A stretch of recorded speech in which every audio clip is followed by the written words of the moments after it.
Assalamualaikum warahmatullahi wabarakatuh.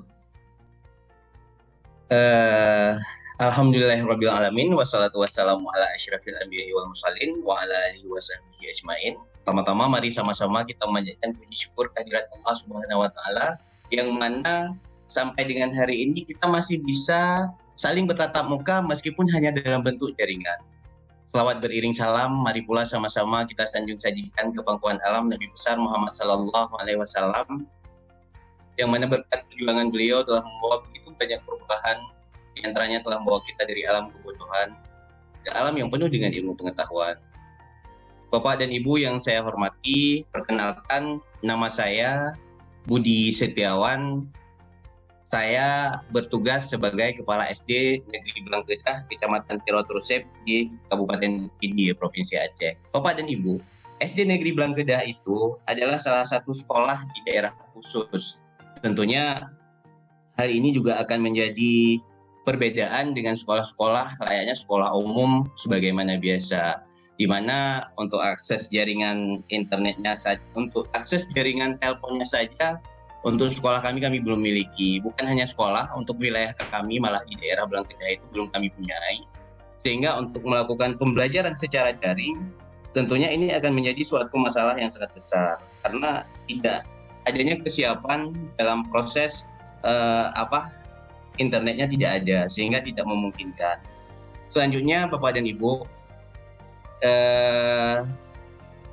gambaran sekilas, hari ini saya akan bercerita sedikit tentang bagaimana peran saya selaku pimpinan sekolah dalam proses belajar mengajar pada masa pandemi di SD Negeri Blangkedah. Bapak dan Ibu, seperti saya sampaikan tadi, SD Negeri Blangkedah ini adalah salah satu sekolah daerah khusus atau daerah terpencil. Nah, ini juga akan menjadi sesuatu hal yang menarik atau hal-hal yang mungkin sangat jauh berbeda dengan daerah-daerah reguler sebagaimana biasa. Nah, di sini Bapak dan Ibu, latar belakang yang menjadi penyebab dari semua masalah yang kita hadapi ini sebagaimana kita tahu bersama bahwa adalah COVID-19 atau lebih dikenal dengan sebutan corona. Nah, corona ini Bapak dan Ibu menyebabkan terjadinya segala perubahan rutinitas, aktivitas, dan segala program yang sudah kita programkan terpaksa kita rombak karena corona ini. Nah, salah satunya Bapak dan Ibu yang pertama adalah di mana up to date tiap hari kita melihat di berita, semakin hari pasien yang dinyatakan positif terkena virus corona itu semakin hari semakin meningkat.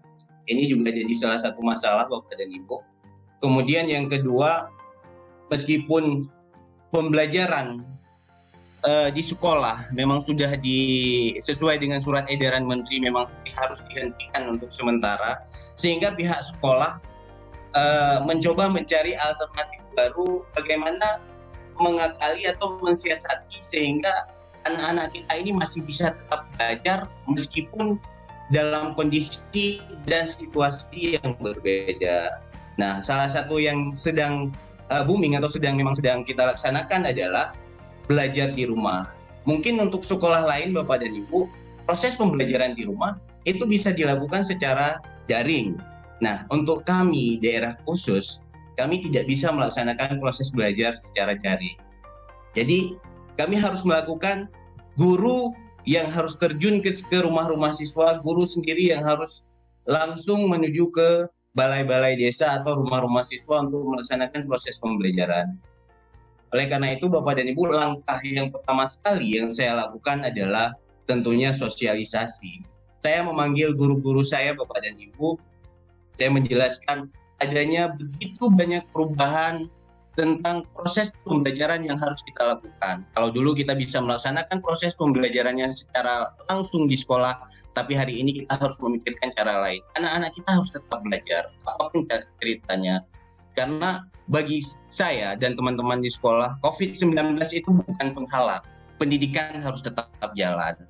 Nah, Bapak dan Ibu, sesudah kami melakukan sosialisasi dengan guru, kami juga turun ke rumah-rumah warga masyarakat. Di situ juga kami harus memberikan penjelasan dulu kepada masyarakat agar Bapak dan Ibu nantinya ketika kami pihak sekolah datang ke rumah atau ke desa-desa, itu warga masyarakat atau orang tua tidak merasa resah atau takut nanti kami akan membawa virus kepada keluarga ataupun peserta didik mereka ataupun anak-anak mereka. Oleh karena itu Bapak dan Ibu, pada saat proses pelaksanaan pembelajaran di rumah ini pun protokol kesehatan tetap dijalankan, seperti menggunakan masker pada saat proses pelaksanaan pembelajaran.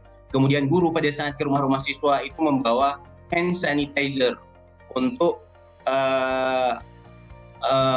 bersiap-siap menghadapi kemungkinan-kemungkinan yang tidak kita inginkan. Nah, Bapak dan Ibu, itu langkah yang pertama. Selanjutnya, untuk langkah yang kedua yang kami lakukan, ketika guru sudah paham, orang tua sudah siap, kami duduk bersama teman-teman guru untuk menyiapkan administrasi yang akan diberikan kepada siswa. Nah, di sini Bapak dan Ibu, administrasi yang kita siapkan ini tentunya berbeda dengan administrasi yang dulu-dulunya kita pergunakan. Hari ini Bapak dan Ibu, kami menyiapkan berbagai perangkat, apakah itu soal ataupun materi-materi yang memang yang akan nantinya diajarkan kepada peserta didik di rumah. Nah, untuk soal Bapak dan Ibu, pemberian tugas atau LK dan sebagainya, itu kami tuliskan jadwal kegiatan. Misal, hari ini guru yang bersangkutan pergi ke rumah siswa.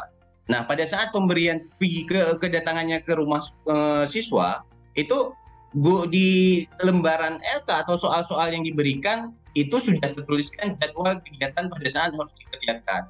Nah, di sini Bapak dan Ibu, kami juga mengharapkan tidak adanya dengan soal-soal ini juga tidak akan membebani para siswa, karena soal ini hanya tidak dalam kapasitas banyak. Di sini pada saat kami datang ke rumah masyarakat, itu kami juga memberikan pemahaman dan menjelaskan secara gamblang sekilas kepada orang tua siswa bagaimana cara atau materi-materi yang akan kami berikan yang akan dikerjakan oleh siswa pada keesokan harinya. Karena tanpa proses seperti itu tentunya akan banyak masalah yang dihadapi oleh orang tua dan siswa pada saat mengerjakan tugas atau belajarnya di rumah. Nah, Bapak dan Ibu, selanjutnya kami juga membuat komitmen dengan guru, dengan orang tua, karena kami membuat jadwal piket kehadiran guru ke rumah-rumah siswa. Kenapa ini harus kami buat? Karena meskipun kondisi sekarang adalah corona, orang tua kita belajar dari rumah, bekerja dari rumah, ibadah dari rumah, tetapi keadaan kondisi ekonomi tidak memungkinkan orang tua wali murid itu harus tetap berada di rumah. Jadi orang tua akan tetap bekerja mencari nafkah untuk memenuhi kebutuhan sehari-harinya. Oleh karena itu Bapak dan Ibu, kami atur jadwal dahulu, kami buat tiket, kami buat jadwal kegiatan kapan kami akan kembali ke rumah siswa, sehingga nanti pada saat kami berkunjung, orang tua siswa ada di rumah, karena jadwalnya sudah terlebih dahulu kami sampaikan. Kalau tidak, pengalaman di awal-awal kegiatan Bapak dan Ibu, pada saat kami datang, jangankan orang tua, kadang-kadang anaknya pun tidak ada di rumah. Nah, selanjutnya proses berkunjung ke rumah. Ini daerah khusus ceritanya. Daerah khusus itu luar biasa loh Bapak dan Ibu. Kita menghadapi begitu besar tantangan yang sangat luar biasa dari segi perjalanannya, dari segi bagaimana proses belajarnya, banyak hal yang mungkin akan sangat berbeda dengan daerah-daerah reguler yang biasanya. Selanjutnya Bapak dan Ibu, selain memberikan tugas seperti yang saya sampaikan tadi, kami juga memberikan paket sembako kepada para siswa. Ini kenapa kami berikan? Ini juga kami harapkan bisa membantu walaupun hanya sedikit, kapasitasnya mungkin tidak besar, tapi ini akan sangat membantu dan akan memberikan satu kesenangan tersendiri bagi orang tua siswa ketika kami pihak guru dan kepala sekolah berkunjung ke rumah, bahkan bukan hanya mengajarkan anak-anak mereka, tetapi juga memberikan bantuan paket sembako kepada mereka. Nah, selanjutnya Bapak dan Ibu, proses PBM ini ada kalanya kami laksanakan di balai-balai desa, di balai-balai masyarakat. Artinya di sini tidak mengumpulkan siswa dalam kapasitas banyak. Bisa jadi siswanya hanya sekitar 5, 3, atau hanya 4 orang. Nantinya akan kami gilir secara selanjutnya.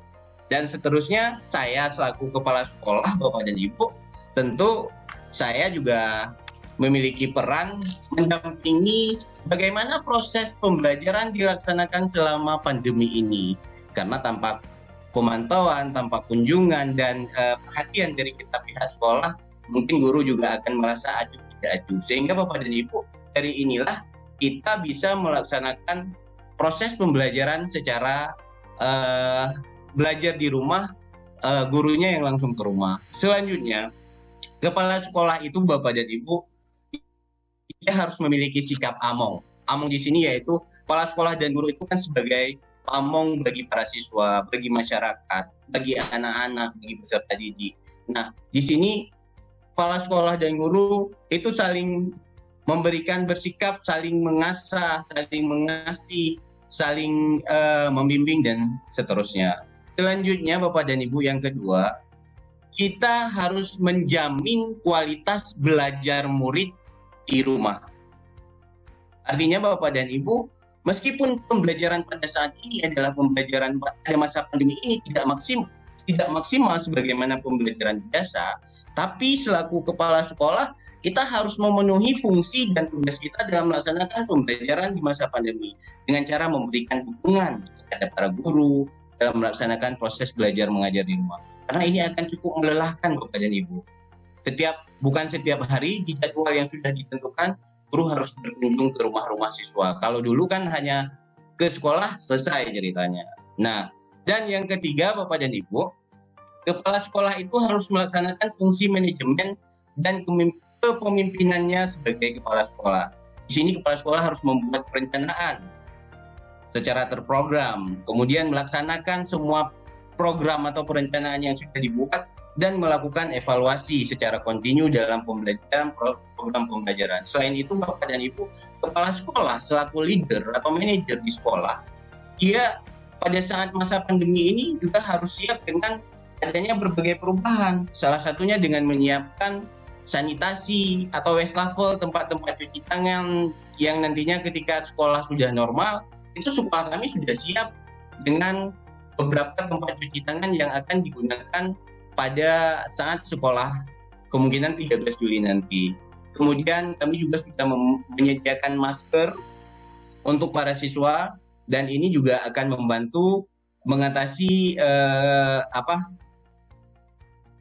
orang tua yang mungkin akan sedikit panik ketika harus anak-anaknya harus ke sekolah.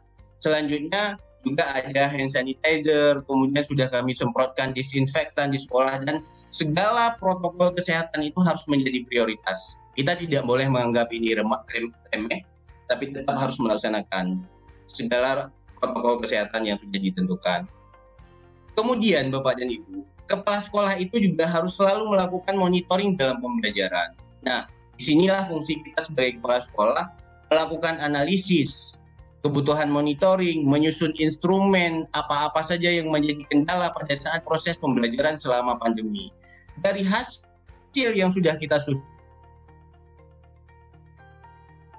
kita melaksanakan monitoring dan selanjutnya Bapak dan Ibu monitoring yang sudah kita gunakan.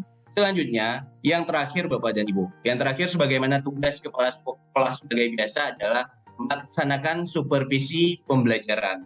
Meskipun dalam keadaan pandemi ini Bapak dan Ibu, tugas supervisi kepala sekolah itu tetap harus dilaksanakan. Karena tanpa pemantauan, tanpa perhatian dari kepala sekolah, kemungkinan kecil sekali guru akan melaksanakan tugasnya maksimal.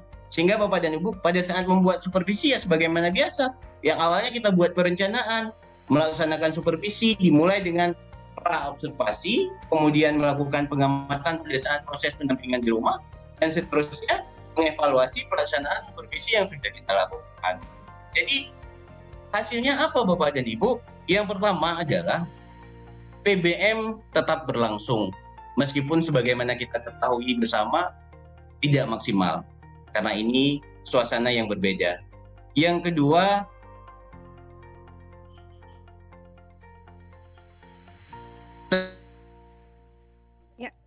terbangunnya komunikasi interaktif dengan orang tua. Kalau dulu acuh tak acuh terhadap, tapi untuk hari ini orang tua sudah ikut andil, sudah ikut serta, sudah mau terlibat dengan pendidikan anak-anaknya. Demikian Bapak dan Ibu untuk sementara. Terima kasih. Saya akhiri. Assalamualaikum warahmatullahi wabarakatuh.